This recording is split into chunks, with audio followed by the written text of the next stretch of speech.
ہمارے گھر کے برابر میں ایک چھوٹا سا پختہ مکان تھا جس میں ایک اسکول ٹیچر ارشد میاں رہتے تھے۔ کچھ عرصہ بعد وہ ریٹائرڈ ہو گئے۔ جب تک ماسٹر صاحب کی صحت نے ساتھ دیا وہ بچوں کو ٹیوشن پڑھا کر گزر اوقات کرتے رہے۔ پھر جب بیمار ہو گئے تو ٹیوشن پڑھانا چھوڑ کر بستر پر پڑ گئے۔ دمے کے مریض تھے، بیماری نے زور پکڑا اور راہ ملک عدم ہو گئے۔ عدت تک بیوی گھر سے نہ نکلی، لیکن یہ سفید پوش لوگ تھے۔ جمع پونجی نے تھوڑا عرصہ ساتھ دیا، اب گزر اوقات کا مسئلہ تھا۔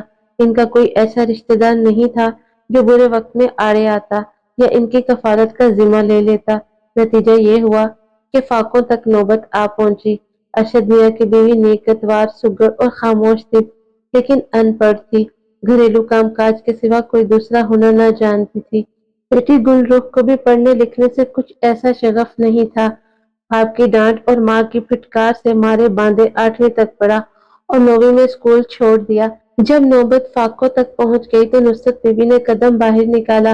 سب سے پہلے ہمارے گھر آئی، اپنی مجبوری بتا کر گھر کا کام کرنے کے لیے عندیہ ظاہر کیا۔ امی نے انہیں رکھ لیا۔ وہ سگڑ تو تھی، امی جان کو ان کے آ جانے سے بہت آرام ملا۔ انہوں نے گھر کا سارا کام ہی ان پر چھوڑ دیا۔ ہمیں بھی گویا خالہ نصرت کے آ جانے سے سکون مل گیا۔ وہ صبح 7 بجے آ جاتی اور 4 بجے تک ہمارے گھر ہی رہتی۔ ناشتہ، کھانا، کچن سب انہی کے ذمے تھے۔ تمام کام سمیٹ کر اپنے گھر جاتی۔ دوپہر کا کھانا ہمارے گھر کھا لیتی اور بیٹی معروف کے لیے امی انہیں کھانا ساتھ کر دیتی۔ تنخواہ کے علاوہ بھی وہ خالہ جی کو بہت ضروریات زندگی کے لیے کافی کچھ دے دیا کرتی تھی تاکہ اس شریف عورت کو کسی دوسرے گھر نہ جانا پڑے۔ وقت گزرتا رہا، سردی ہو یا گرمی، وہ وقت مقررہ پر آ جاتی تھی۔ کبھی چھٹی نہ کرتی، طبیعت ٹھیک نہ ہو تو تب بھی آ جاتی۔ تب امی ان کو زبردستی چھٹی دے کر گھر بھیج دیتی۔ چند سال تک وہ باقاعدگی سے کام پر آتی رہی، لیکن اب کچھ دنوں سے ان کی طبیعت خراب رہنے لگی تھی۔ ان سے کام نہیں ہوتا تھا۔ ایک دن ان کی طبیعت زیادہ خراب ہو گئی تو امی جان ان کو گاڑی میں ہاسپٹل لے گئی۔ وہ 2 دن ہاسپٹل میں رہ کر فوت ہو گئی۔ ہم سب کو ان کی اچانک وفات کا دکھ ہوا۔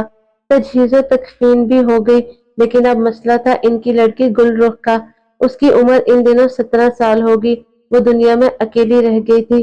خدا جانے ننہال اور ددھیال والے کیوں نہیں پوچھتے تھے۔ اب اس لڑکی کا ہم لوگوں کے سوا کوئی پرسان حال نہیں تھا۔ وہ اکیلی گھر میں نہیں رہ سکتی تھی، لہٰذا امی اس کو اپنے ساتھ لے آئی اور کرائے کا گھر مکان مالک نے واپس لے لیا۔ گل رخ نے ہمارے گھر آتے ہی ماں کی کمی کو پورا کر کے تمام کام سنبھال لیا۔ ہم سب اس کے ساتھ پیار بھرا سلوک رکھتے تھے، جانتے تھے کہ ہمارے سوا اس کا کوئی نہیں ہے۔ جب ہمارا ملازم چھٹی کر لیتا تو گل چادر اوڑھ کر خود سامنے اسٹور سے ضرورت کی چیزیں لے آتی، حالانکہ امی منع بھی کرتی تھی کہ باہر مت نکلا کر کہ زمانہ ٹھیک نہیں۔ وہ جواب دیتی، خالہ جی میں اچھی طرح چادر اوڑھ کر اور منہ ڈھانپ کر جاتی ہوں، کسی کو کیا پتا کون ہے، سودا بھی تو لانا ہوتا ہے۔ ایک دن نمک ختم ہو گیا، وہ ہانڈی پکا رہی تھی، تبھی اس نے چادر اوڑھی اور امی سے پیسے لے کر اسٹور کو چلی گئی۔ واپسی پر جب وہ سڑک پار کر رہی تھی، ایک گاڑی نے گل کو ٹکر مار دی اور وہ سڑک پر گر گئی۔ گاڑی والے نے فوراً گاڑی روک لی اور گل رخ کو سہارا دے کر اٹھایا۔ اتفاق سے وہ میڈیکل کالج کا طالبہ علم تھا۔ اس نے دیکھا کہ لڑکی کی چادر پر خون لگا ہوا ہے، وہ زخمی ہے، فوراً سے گاڑی میں بٹھا کر ہاسپٹل لے گیا۔ گل رخ ہوش میں تھی، اس کو زیادہ چوٹ نہیں آئی تھی، لیکن اس کی کلائی میں کانچ کی چوڑیاں تھی جو سڑک پر گر جانے کی وجہ سے بازو میں چبھ گئی تھی اور بازو سے خون نکل رہا تھا۔ اس طالبہ علم کا نام ممتاز تھا۔ اس نے دیکھا کہ لڑکی نے اچھا لباس پہنا ہوا ہے اور حلیے سے شریف گھرانے کی لگتی ہے۔ اس نے گھر کا پتہ پوچھا اور مرہم پٹی کرانے کے بعد اسے ہمارے گھر کے دروازے پر چھوڑا اور جاتے ہوئے بولا کہ کل پھر پٹی کرانی ہے، میں کل شام کو آؤں گا، تم تیار رہنا اور چاہو تو گھر سے کسی کو ساتھ لے لینا۔ اگلے روز وہ آ گیا۔ ہم نے دیکھا کافی مہذب اور خوبصورت نوجوان تھا۔ بھائی نے اس کو گھر میں بٹھایا، امی نے چائے وغیرہ دی، پھر اس کی گاڑی میں گل رخ ہاسپٹل چلی گئی، ساتھ میں میرا چھوٹا بھائی بھی گیا۔ 4 بار اسی طرح پٹی کرانی پڑی، ہر بار ممتاز خود آتا اور گل اس کے ساتھ ہاسپٹل جاتی رہی، یہاں تک کہ زخم بالکل ٹھیک ہو گیا۔ پٹی کرانے کا سلسلہ ختم ہو گیا، ممتاز پھر نہ آیا، لیکن ہم نہیں جانتے تھے کہ ایک زخم ٹھیک ہوا ہے مگر ایک دوسرا زخم ان کے دلوں کو گھائل کر چکا ہے۔ کچھ دن گزرے، ایک روز گل رخ پڑوس میں جانے کا کہہ کر کچھ دیر کے لیے غائب ہو گئی۔ امی کو پتہ نہ چلا کہ وہ ڈاکٹر ممتاز کے پاس گئی ہے۔ امی تو اپنے کمرے میں جا کر لیٹ گئی اور ہم سب اسکول کالج چلے گئے تھے۔ ممتاز کو پہلی نظر میں ہی گل پسند آ گئی تھی۔ جب اسے پتہ چلا کہ یہ ایک عزت دار گھرانے کی بیٹی ہے، ماں باپ مر چکے ہیں، اس لیے ہمارے ساتھ رہتی ہے، تو اس نے گل رخ سے ہمدردی ہو گئی۔ اب وہ سوچنے لگا کہ میں کیسے اس لڑکی سے شادی کروں۔ ایک دن وہ امی کے پاس آیا۔ امی نے کہا، بیٹا ہمیں کوئی اعتراض نہیں، اگر گل راضی ہے تو یہ ہمارے لیے خوشی کی بات ہے، لیکن ہماری ایک شرط ہے، تم ڈاکٹری کی تعلیم مکمل کر لو اور اپنی والدہ کو ہمارے پاس لے آؤ تو ہم اس کا ہاتھ تمہارے ہاتھ میں دے دیں گے۔ یہ ایک عزت دار باپ کی بیٹی ہے، تبھی ہم تسلی کر کے عزت سے بیانا چاہتے ہیں۔ ممتاز جانتا تھا اس کے والدین اس رشتے پر راضی نہیں ہوں گے، لہٰذا اس نے سوچا کہ ان کو درمیان میں ڈالنا مسئلے کو الجھانا ہوگا۔ اس کی ایک بہن فاطمہ ملتان میں رہتی تھی۔ ممتاز نے اسے فون کر کے اپنا مدعا بتایا۔ اس کی بہن نے کہا، جب تک میں لڑکی کو نہ دیکھ لوں تمہارا ساتھ نہیں دے سکتی، اور یہ بھی کہ وہ کیسے لوگوں میں رہتی ہے۔ فاطمہ نے اپنے والدین کو بھی فون پر بتا دیا کہ ممتاز بھائی کو ایک لڑکی پسند آ گئی ہے جس کے والدین حیات نہیں ہیں۔ یہ یتیم لڑکی اپنے پڑوسی کی فیملی کے ساتھ ان کی کوٹھی میں رہتی ہے، اور کوٹھی کی مالکہ جس نے لڑکی کو بیٹی بنا لیا ہے، ان کی شرط ہے کہ رشتہ تبھی دیں گے جب ممتاز کے بہن بھائی اور والدین رشتہ لینے آئیں گے۔ فاطمہ کے باپ نے سختی سے بیٹی کو خبردار کیا کہ تم ہرگز وہاں مت جانا، کیونکہ ممتاز کی شادی میں اپنی بھتیجی سریا سے کروں گا۔ ہم نے بچپن میں اس کے ساتھ بات پکی کر دی تھی، یہ ہم بڑوں کا فیصلہ ہے، تم یا تمہارے شوہر کو درمیان میں پڑنے کی ضرورت نہیں ہے۔ باپ کے ڈر سے فاطمہ گل کو دیکھنے نہ آ سکی۔ تبھی ممتاز نے گل رخ کو فون کیا کہ تم کسی طرح 2-3 گھنٹے کے لیے میرے ساتھ ملتان چلو اور میری بہن سے مل لو۔ اسے فون کے بارے میں گل نے ہمیں نہ بتایا، اور ایک دوپہر جب سب کھانا کھا کر اپنے اپنے کمروں میں سونے کے لیے چلے گئے تو وہ مظفر گڑھ سے ملتان ممتاز کے ساتھ اس کی گاڑی میں بیٹھ کر چلی گئی۔ بتاتی چلوں کہ مظفر گڑھ شہر ملتان سے آدھے گھنٹے سے بھی کم کے فاصلے پر ہے۔ فاطمہ ہر صورت اپنے بھائی ممتاز کی خوشی چاہتی تھی، وہ اس سے بہت پیار کرتی تھی۔ اس نے گل کے ساتھ کچھ دیر باتیں کی اور لڑکی کو پسند کر لیا۔ بولی، میں تمہارا رشتہ لینے اپنے شوہر اور ساس سسر کے ساتھ ضرور آتی، لیکن والد صاحب کی وجہ سے نہیں آ سکتی۔ البتہ جب انہوں نے مجھ سے پوچھا تو میں یہ کہہ سکتی ہوں کہ تم اور بھائی خود ہمارے پاس آ گئے تھے، اس طرح میں تمہارا ساتھ دے سکتی ہوں۔ گل رخ کے لیے یہ کڑی آزمائش تھی، لیکن وہ ہر صورت ممتاز سے شادی کرنا چاہتی تھی۔ یہ اچھا بھی تھا کہ اس غریب لڑکی کی شادی ڈاکٹر سے ہو جاتی تو اس کی زندگی بدل جاتی۔ اس نے اس وقت اپنے طور ایک ایسا فیصلہ کر لیا جس میں اس نے ہمیں شامل نہیں کیا، تاکہ بعد میں ہم ممتاز کے والد کے ہاتھوں پھنس نہ جائیں۔ اس نے صرف فون کر کے ہم کو اطلاع دی کہ آپ لوگ پریشان نہ ہو، میں ممتاز کی بڑی بہن کے گھر ملتان میں ہوں اور میرا نکاح وہ اور اس کے شوہر ممتاز سے کروا رہے ہیں۔ یہ کہہ کر اس نے فون رکھ دیا۔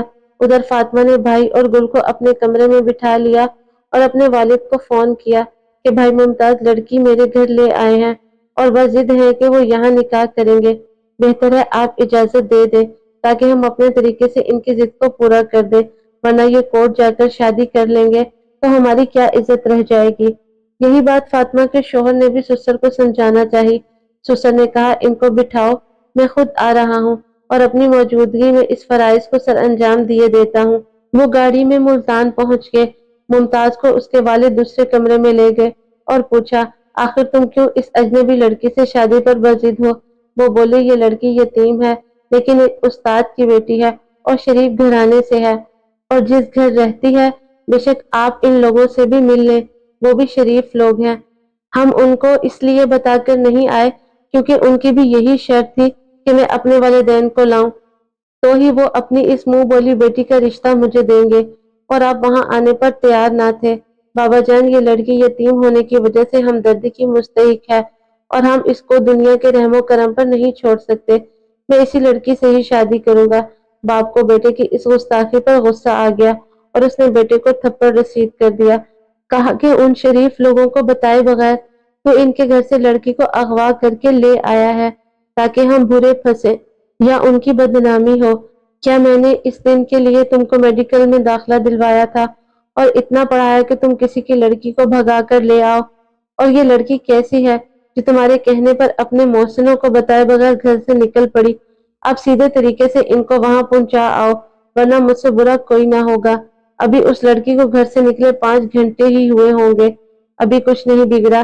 یہ رات سے پہلے اس گھر واپس پہنچ جانی چاہیے، چاہے تو فاطمہ اور اس کا شوہر تم لوگوں کے ساتھ چلے جائیں اور اس کو ان کے گھر چھوڑ آئیں، لیکن فاطمہ کے شوہر نے انکار کر دیا۔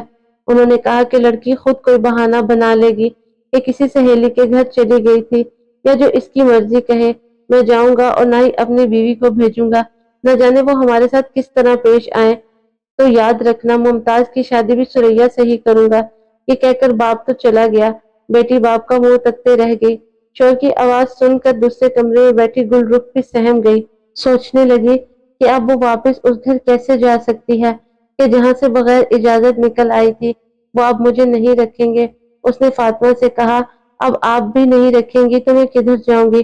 ممتاز نے سمجھ لیا کہ باپ کے حکم کے آگے فاطمہ اور اس کے شوہر بے بس ہیں، بس اس نے گل رخ کو گاڑی میں بٹھایا اور اپنے ایک دوست کے گھر لے گیا۔ دوست نے والدین کو بتایا کہ یہ ممتاز کی بیوی ہے، انہوں نے ایک دن یہاں ٹھہر کر کل گاؤں چلے جانا ہے۔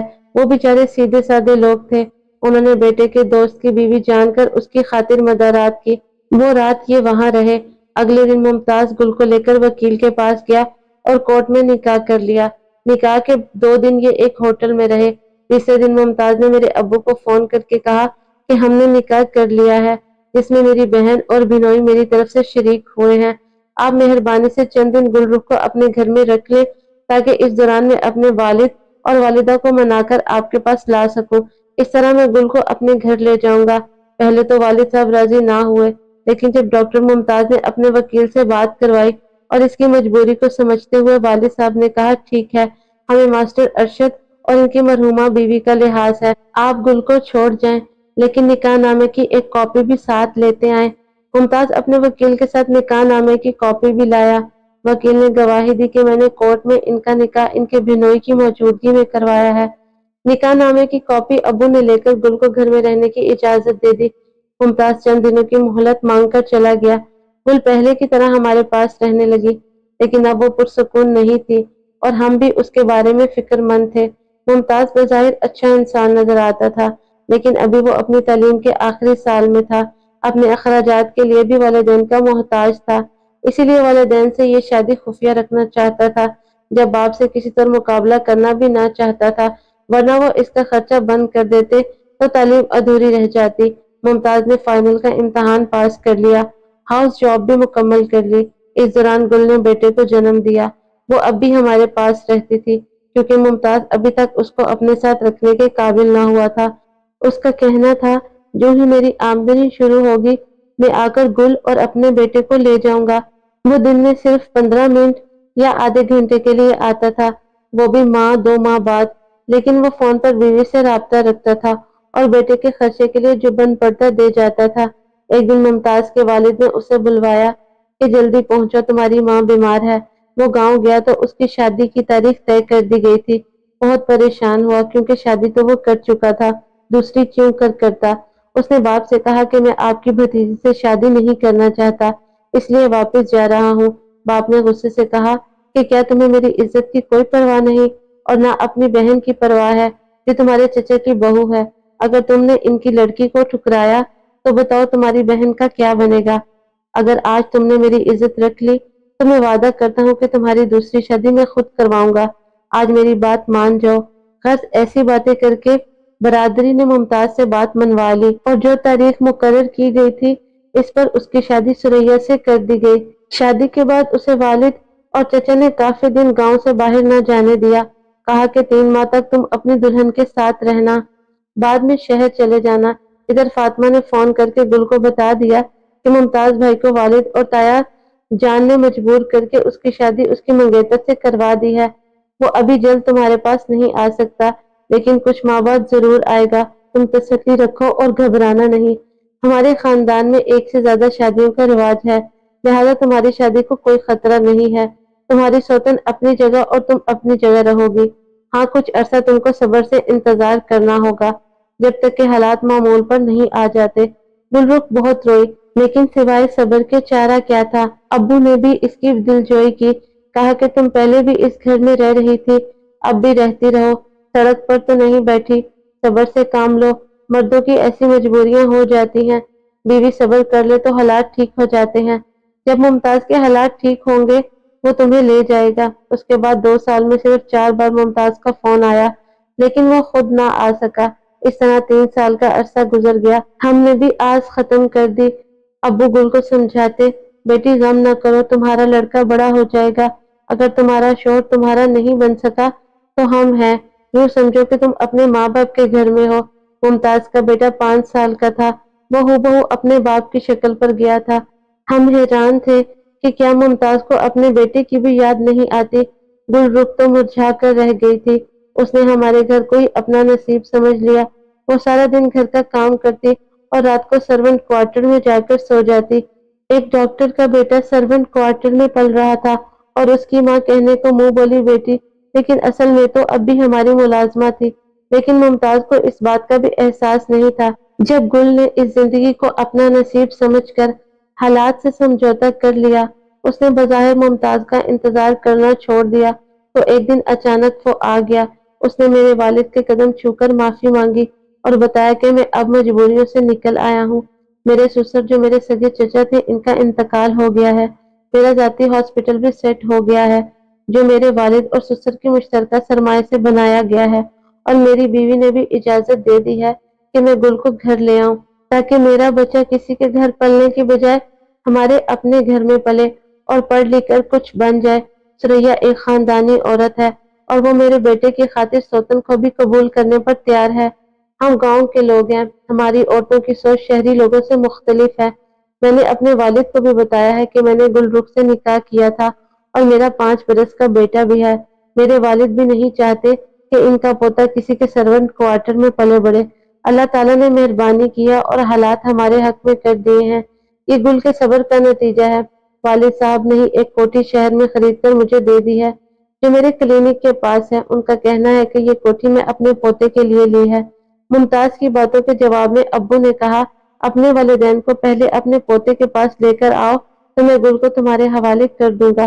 ممتاز بولا، جی بالکل، یہی اجازت لینے آیا ہوں کہ میرے والدین بھی پوتے کو لینے میرے ساتھ آئیں گے۔ آپ گل رخ کی رخصتی کی تیاری کر لیں کیونکہ میں آپ ہی کو اپنی بیوی کے والد کی جگہ سمجھتا ہوں۔